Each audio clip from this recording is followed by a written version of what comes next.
सहित बाइबल पढ़ु आज चिंता निमित्त पढ़ा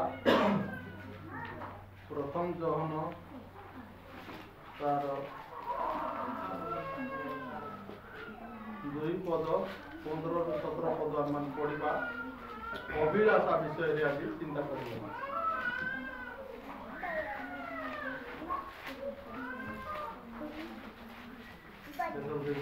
प्रथम जहन 2 पर्व 15 ରୁ 17 पद ए प्रकार लिखा जाए प्रथम जहन 2:15-17 पर्यंत संसार प्रेम असार संसार किंवा सेतिरे थिबा विषय सबू को प्रेम न कर कई जदि संसार को प्रेम करे पिता को प्रेम ताहा ठारे नहीं कारण शारीरिक अभिलाष चक्षुर अभिलाष और लौकिक गर्व संसार थिबा ई समस्त विषय पिता ठारे नुहे मात्र संसार उत्पन्न होता है पुणी संसार और सेतिरे अभिलाष अनित्य मात्र जे ईश्वर को इच्छा पालन करे से नित्य स्थायी। एठारे देखुछु संसार विषय गुड़ाक बहुत सुंदर बहुत आकर्षण विषय होता है या माने तो मग्न हो जाओ मात्र आम देखुछु 17 पदरे पूरी संसार और सेतिर अभिलाषा अनित्य मात्र से जे ईश्वर को इच्छा पालन करे से नित्य स्थायी। संसार विषय गुड़ाक आम देखुछु अनित्य अल्प समय से शेष होम से आकृष्ट हो भ्रमित हो प्रेम कर चलु 3 पर्वर 1 पद रू 4 पद जाए पढ़ा प्रथम जहन ए प्रकार लिखा जाए देख पिता आम मान को कि प्रकार प्रेमदान करियछंती जे आमे माने ईश्वर को संतान बोली ख्यात हेबु आमे माने ताही अटु एति सकाशे जगत आम मान को चिन्हु नहीं कारण ताहा को चिन्हि नथिला।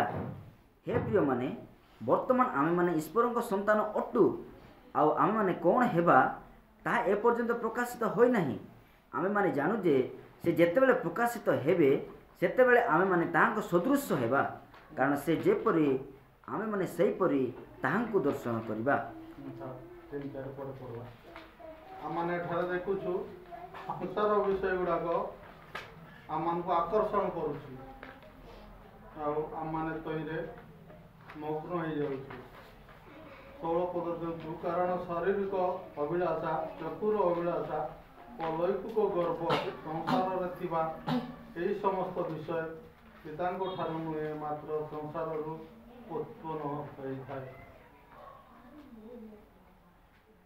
आम शरीर अभिलाषा चक्षुर अभिलाषा आम को बहुत दूर को नहीं जाए जगत रही से सब को एंजॉयमेंट करने से उपभोग करने चाहता मात्र से सब नित्य थाई अनित्य आम देखुछु भाई भौणी साक्ष्य देउथिले तिमोथी भी साक्ष्य देउथिले सेमानकर धैर्य नहीं कही पारु ना मु जाइथिली से स्थान तिमोथीर विषय शुणी बहुत दूर मंच जंगल बहुत मनोरमा दृश्य भी अच्छी से पिला मानी आकर्षित तिमोथी सेठारे सांग मान सहित चली जाइए प्रभुंर इच्छा बोधे थिला तिमोथी को सेठारे नेवाई आमे सेठारे देखिलु पिला मानकर साक्ष्य द्वारा शुणिलु जे तिमोथी बहुत रोल अच्छी सेठी से माने जिते उत्पात गाधा गले फसी गले तिमोथी ही से मान को रक्षा करी तिमोथी जोगु आ 3 जन बंधिले आनी कहला माने कम से कम खबर पाइलु जे पिला माने जदि तिमोथी फसी जाता खबर पाई न था कि कुआड़े गले गले ଜଣା ମଧ୍ୟ ପଡ଼ିନଥାନ୍ତା ସେପରି ସ୍ଥାନ ଥିଲା, କେହି ମଧ୍ୟ କହିନଥାନ୍ତେ। ଆଉ ପିଲାମାନେ ହଜିଗଲେ ବୋଲି ଆଜି ଯାଏ ଆମେ ମଣ୍ଡଳୀରେ କାନ୍ଦିଥାନ୍ତୁ। ପ୍ରଭୁ ତାଙ୍କୁ ରକ୍ଷା କଲେ। ଆଉ ସେ ଚକୁର ଅଭିଳାଷାରେ ଆମମାନେ ଅନେକ ସମୟରେ ଲାଳସିତ ହୋଇ ଆମମାନେ ପତହରା ହେଇଥାଉ। ଆମେ ଦେଖୁଛୁ ଚକୁର ଅଭିଳାଷା, ଲୌକିକ ଗର୍ବ, ସଂସାରରେ ଥିବା ଏ ସମସ୍ତ ବିଷୟ ପିତା ମାତାଙ୍କ ଠାରୁ ନୁହେଁ, ମାତ୍ର ସଂସାରରୁ ଉତ୍ପନ୍ନ ହୋଇଥାଏ। ପୁଣି ସଂସାର ଓ ସେଥିର ଅଭିଳାଷା ଅନିତ୍ୟ, ମାତ୍ର ଯେ ଈଶ୍ୱରଙ୍କ ଇଚ୍ଛା ପାଳନ କରେ ସେ ନିତ୍ୟ ସ୍ଥାୟୀ। ଆମମାନେ ସଂସାରକୁ ପ୍ରେମ ନ କରି ଈଶ୍ୱରଙ୍କର ଇଚ୍ଛାକୁ ଆମମାନେ ସଫଳ କରିବା ଆମମାନଙ୍କର କର୍ତ୍ତବ୍ୟ ଅଟେ। ଆଉ ଆମମାନେ ଦେଖୁଛୁ ସେଇ ପ୍ରଥମ ଜହନ ତାର 3 ପର୍ବରେ 2 ପଦରେ କୁହାଯାଏ, ହେ ପ୍ରିୟମାନେ, ବର୍ତ୍ତମାନ ଆମମାନେ ଈଶ୍ୱରଙ୍କର ସନ୍ତାନ ଅଟୁ, ଆଉ ଆମେମାନେ କ'ଣ ହେବା ତାହା ଏ ପର୍ଯ୍ୟନ୍ତ ପ୍ରକାଶିତ ହୋଇନାହିଁ। ଆମେମାନେ ଜାଣୁ ଯେ ସେ ଯେତେବେଳେ ପ୍ରକାଶିତ ହେବେ ସେତେବେଳେ ଆମେମାନେ ତାହାଙ୍କ ସଦୃଶ୍ୟ ହେବା, କାରଣ ସେ ଯେପରି ଆମେମାନେ ସେହିପରି ତାହାଙ୍କୁ ଦର୍ଶନ କରିବା। ହେ ପ୍ରିୟମାନେ, ଆମମାନେ ଆଗରେ କ'ଣ ଥିଲୁ, କି ପ୍ରକାର ବ୍ୟବହାର କରୁଥିଲୁ, କି ପ୍ରକାର ଆଚରଣ କରୁଥିଲୁ, ମାତ୍ର ଏବେ ଆମମାନେ ହେଉଛୁ ଈଶ୍ୱରଙ୍କର ସନ୍ତାନ। ଆମମାନେ ଈଶ୍ୱରଙ୍କର ପରିବାରଭୁକ୍ତ ହେଇଯାଇଛୁ। ସେ ଈଶ୍ୱରଙ୍କର ନିକଟରେ ଆମମାନେ ସମର୍ପିତ ହେଇଯାଇଛୁ। ଆମମାନେ ତାଙ୍କର ସନ୍ତାନ ଅଟୁ, ଆଉ ଆମମାନେ କ'ଣ ହେବା ତାହା ଏପର୍ଯ୍ୟନ୍ତ ପ୍ରକାଶିତ ହୋଇନାହିଁ ବୋଲି ଏଠାରେ ଭକ୍ତ ଦାଉଦ କହୁଛନ୍ତି। ଆମମାନେ ଜାଣୁନାହୁଁ କ'ଣ ହେବା, ମାତ୍ର ଏତିକି ଆମମାନେ ଜାଣୁ ଯେ ଆମମାନଙ୍କର ପରମେଶ୍ୱର ପ୍ରଭୁ ଯୀଶୁଖ୍ରୀଷ୍ଟଙ୍କ ଦ୍ୱାରା ଆମମାନଙ୍କୁ ଉଦ୍ଧାର କରିଛନ୍ତି। ଆଉ ପ୍ରଭୁ ଯୀଶୁଖ୍ରୀଷ୍ଟ ସେ ସ୍ୱର୍ଗାରୋହଣ କରି ଆମମାନଙ୍କର ପାଇଁ ଜାଗା ପ୍ରସ୍ତୁତ କରୁଛନ୍ତି। ଦିନେ ଆସି ସେ ନେଇଯିବେ। ଆମମାନେ ତାହାକୁ ଦେଖି ଆମମାନେ ଆଗକୁ ବଢ଼ିବା। ଆମମାନେ ଦେଖୁଛୁ ପ୍ରଥମ ଅଂଶର ତାର 17 ପଦ, ପୁଣି ସଂସାରର ଓ ସେଥିର ଅଭିଳାଷା ଅନିତ୍ୟ, ମାତ୍ର ଯେ ଈଶ୍ୱରଙ୍କର ଇଚ୍ଛା ପାଳନ କରେ ସେ ନିତ୍ୟ ସ୍ଥାୟୀ। ସଂସାରରେ ଯେତିକି ବିଷୟ ଗୁଡ଼ାକ ଆମେ ଦେଖୁଛୁ ସେ ଯାକ ଅନିତ୍ୟ, ମାତ୍ର ଈଶ୍ୱରଙ୍କର ଇଚ୍ଛାକୁ ଯେବେ ଆମେ ପାଳନ କରିବୁ ତାହା ନିତ୍ୟ ସ୍ଥାୟୀ। ସେ ସ୍ଥାୟୀ ବିଷୟକୁ ଆମମାନେ ଚିନ୍ତା କରିବା ଆମମାନଙ୍କର କର୍ତ୍ତବ୍ୟ ଅଟେ। ଆଉ ପ୍ରଭୁ ଆମମାନଙ୍କୁ ସେଥିପାଇଁ ସାହାଯ୍ୟ କରନ୍ତି। ଆମମାନେ ନିତ୍ୟ ତାଙ୍କର ନିକଟରେ ଆପଣ ସମର୍ପଣ କରି ଜୀବନ କାଟିବେ। ପ୍ରଥମ କରନ୍ତୀୟ ତାର 6-18 ପଦରେ ପଡ଼ିଯିବ। ଏ ପ୍ରକାର ଲେଖାଯାଏ, ପ୍ରଥମ କରନ୍ତୀୟ 6 ଅଧ୍ୟାୟର 18 ପଦ, ବ୍ୟଭିଚାର ଠାରୁ ପଳାୟନ କର। ମନୁଷ୍ୟ ଅନ୍ୟ ଯେକୌଣସି ପାପ କରେ ତାହା ଶରୀରର ବହିର୍ଭୂତ, କିନ୍ତୁ ଯେ ବ୍ୟଭିଚାର କରେ ସେ ଆପଣା ନିଜ ଶରୀର ବିରୁଦ୍ଧରେ ପାପ କରେ। ଆମମାନେ ଅନେକ ସମୟରେ ଅନେକ ପ୍ରକାର ବିଷୟ ଗୁଡ଼ାକ ଆମମାନେ କରୁଥାଉ, ଜାଣତରେ ଅଜାଣତରେ। ମାତ୍ର ଗୋଟେ ବିଶ୍ୱାସୀ ଜୀବନରେ ବ୍ୟଭିଚାର ଠାରୁ ପଳାୟନ କରିବା ଉଚିତ। ଆମମାନେ ତହିଁରେ ଆକୃଷ୍ଟ ହେବା ନାହିଁ। ଆମମାନଙ୍କର ଅଭିଳାଷା, ଚକ୍ଷୁର ଅଭିଳାଷା, ମନର ଶରୀରର ଅଭିଳାଷା ଆମମାନଙ୍କୁ ଆକୃଷ୍ଟ କରିଥାଏ। ଆମମାନେ ସେଥିରେ ବାନ୍ଧି ଯାଉ, ମାତ୍ର ଆମମାନ ତହିଁରୁ ପଳାୟନ କରିବା ଏ ବିଷୟ ଆମମାନଙ୍କୁ ଶିକ୍ଷା ଦିଏ। ଯାକୋବ 1:14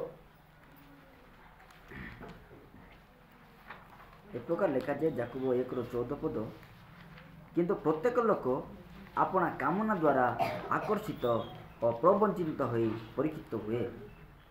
ପ୍ରତ୍ୟେକ ଲୋକ ଆପଣା କାମନା ଦ୍ୱାରା ଆକର୍ଷିତ ହୁଅନ୍ତି। ଆମେ ଜଗତରେ ରହୁଛୁ, ଜଗତର ପ୍ରତ୍ୟେକ ମଣିଷଙ୍କର କିଛି ନା କିଛି ଗୋଟେ ଲାଳସା, ଆଶା ଅଛି। ଆଉ ସେମାନଙ୍କର ଲୋଭ ଅଛି ଆମମାନେ ସେ କାମନା ଦ୍ୱାରା ପ୍ରଲୋଭନରେ ମଧ୍ୟ ପଡ଼ିଥାଏ।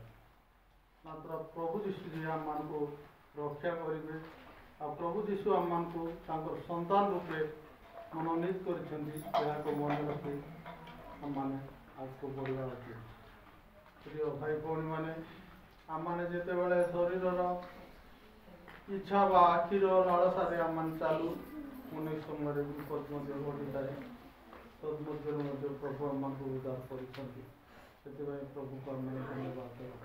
ଆମେ ଦେଖିବା ସୁସମାଚାର ଜହନ ତାର 7 ଅଧ୍ୟାୟର 7 ଜହନ ସୁସମାଚାର ଏ ପ୍ରକାର ଲେଖାଯାଏ, ଜନ୍ ଲିଖ ସୁସମାଚାର 7 ଅଧ୍ୟାୟର 7 ପଦ, ଜଗତ ତୁମମାନଙ୍କୁ ଘୃଣା କରିପାରେ ନାହିଁ, କିନ୍ତୁ ମୋତେ ଘୃଣା କରେ, କାରଣ ତାହାର କର୍ମ ଯେ ମନ୍ଦ, ମୁଁ ତାହା ବିଷୟରେ ଏହି ସାକ୍ଷ୍ୟ ଦେଉଅଛି।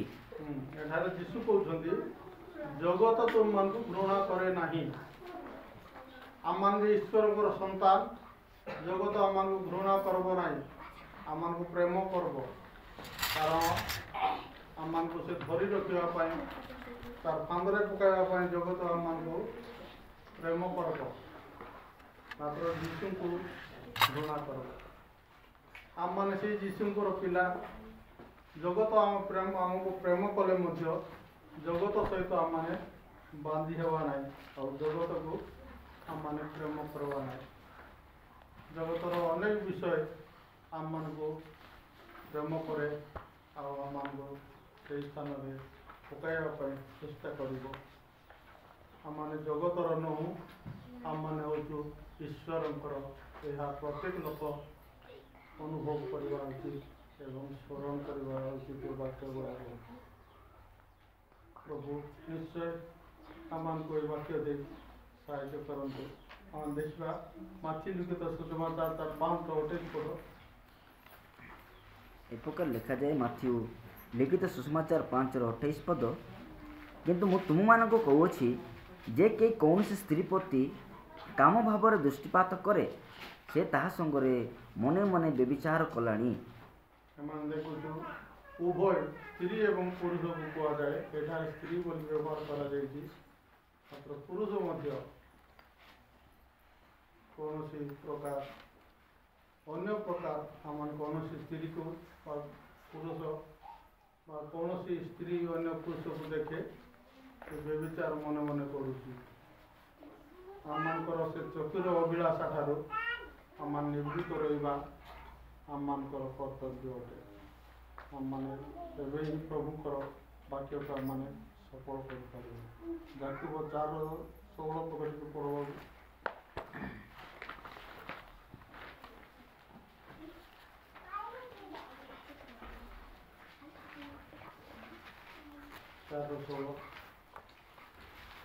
ଏ ପ୍ରକାର ଲେଖାଯାଏ, ଯାକୁବ 4:16 ପଦ, କିନ୍ତୁ ଏବେ ତୁମେମାନେ ଆପଣା ଆପଣା ଅହଂ ଭାବରେ ଗର୍ବ କରୁଅଛ, ଏ ପ୍ରକାର ଗର୍ବ ମନ୍ଦ ଅଟେ। ଆମମାନେ ନିଜ ନିଜକୁ ଗର୍ବ କରୁଛୁ ନେଇକି, ମୁଁ ଜ୍ଞାନୀ ହେଇଗଲି, ମୁଁ ଭଲ ପଢ଼ିଲି, କି ଭଲ ପଢ଼ୁଛି, ମୋର ପରିବାର ଭଲ ଅଛନ୍ତି। ଆମମାନେ ନିଜ ନିଜକୁ ଗର୍ବ କରୁଛୁ, ମାତ୍ର ଦିନ ଆସିବ ତାର 15 ପଦ ପଡ଼। ତେଣୁ ପ୍ରଭୁଙ୍କ ଇଚ୍ଛା ହେଲେ ଆମେମାନେ ଜୀବିତ ଥାଇ ଏହା କରିବା ବା ତାହା କରିବା, ଏହିପରି କହିବା ତୁମମାନଙ୍କର ଉଚିତ। ଅତଏବ ଯେ ସତ୍କର୍ମ କରିବାକୁ ଜାଣି ତାହା କରେ ନାହିଁ, ତାହାର ପାପ ହୁଏ। ଆମମାନେ ସତ୍କର୍ମ କରିବା ପାଇଁ ଆମମାନେ କ'ଣ କରିଛୁ ବା ନିଷ୍ପତ୍ତି ନେଇ ପ୍ରଭୁଙ୍କୁ ଗ୍ରହଣ କରିଛୁ। ସତ୍କର୍ମ ଯଦି ଆମମାନେ କରିବା ନାହିଁ ତାହେଲେ ପାପ କରୁଛୁ। ଆମମାନଙ୍କର ଜୀବନରେ ସତ୍କର୍ମ ସବୁବେଳେ ଥିବା ଉଚିତ। ଆମମାନେ ପ୍ରଭୁଙ୍କୁ ଭୟ କରି ସତ୍କର୍ମ କରିବା, ଏହା ଆମମାନଙ୍କର କର୍ତ୍ତବ୍ୟ ଅଟେ। ଆଉ ସେ ପ୍ରଥମ ଜହନ 3:4 ପଦ ମୁଁ ପଢ଼ିଯାଉଛି। କେହି ପାପ କରେ ସେ ମଧ୍ୟ ବ୍ୟବସ୍ଥା ଉଲ୍ଲଂଘନ କରେ, କାରଣ ବ୍ୟବସ୍ଥା ଉଲ୍ଲଂଘନ ପାପ। आम ईश्वर वाक्य को उल्लंघन करवा ही पाप। प्रभुंर वाक्य को मानि चलवा प्रत्येक ईश्वर संतान ईश्वर अनुगत्य ख्रीस्टियान मानकर जीवन शैली हवा उचित। आमने यह जानू प्रभु निश्चय आम सहवर्ती हे। आम शारीरिक अभिलाषा चक्षुर अभिलाषा द्वारा माने पृथक हवा नितांत आवश्यक। आम को से शरीर अभिलाषा और चक्षुर अभिलाषा क्यों स्थान को नहीं जीव आम मैंने जापर ना। विशेषकर उदाहरण जो तिमोथी केवे इच्छा कर भावी नाला जीवी बोली मात्र चक्षुर अभिलाषा से सौंदर्य से टाणी नेला से विपद पड़े। संसार सौंदर्य संसार प्रेम आम को बांधि रखब ना। आम मैंने प्रभुंर अटू निश्चय आम प्रभु ठार प्रत्येक आम जीवन काटे। विशेषकर पिला गोटे पद पढ़ापी चाहे उपदेश तार 11 पर्वर 9 पद पढ़िए। ए प्रकार लिखा जाए उपदेशक 11 अध्यायर 9 पद। हे जुबालोक तुमे अपना यौवन अवस्था आनंद कर और यौवन काल तुमर चित्त तुमको हुष्ट करू। हाँ ये देखु हे जुबालोक अपना यौवन काल तुम आनंद कर और तुम मन तुमको पुष्ट करू। तुम जहाँ जोटा भल लगुच तुम कर। यहाँ देखु तुम इच्छा तुमको जोटा तुम चित्त को भल लगुच कर जाओ। मात्र तल पद पढ़। पुणी अपना मनर गति और अपना चक्षुर दर्शन रे चल। अपना मनर गति रे चक्षुर दर्शन रे आखि जोटा भल लगब चल। मात्र परमेश्वर ए सब विषय धरी तुमको विचार रे आणिबे या तुम ज्ञात हुओ। ये मात्र जान तुम इच्छा रे जोटा भल लगुच कर। युवा लोक मैंने मात्र ये सब को लेकिन प्रभु जे विचार रे आणिबे या तुम्हें जान या को ज्ञात हो। प्रभु दिने विचार रे आणिबे हम मान यौवन अवस्था रे मन इच्छा आम मैंने जहाँ किसी करूँ पितामाता को अमान्य करी पितामाता वाक्य खातिर न करी प्रभुंर वाक्य को न मानी भूल कार्य गोटा कर जाऊँ। मात्र ये सब को नहीं परमेश्वर जे दिने विचार करेंगे या आखिर रखी आम चलवा उचित। आम चक्षुर अभिलाषा आम शरीर अभिलाषा आम को पापरे पकाए शेष से मृत्यु मुखरे आम मैंने पड़ू अनंत मृत्यु आम मैंने पड़ जापर। प्रभु वाक्य प्रति आशीर्वाद करूँ आम शारीरिक और चक्षुर अभिलाषा ठार आम मुक्त करूँ।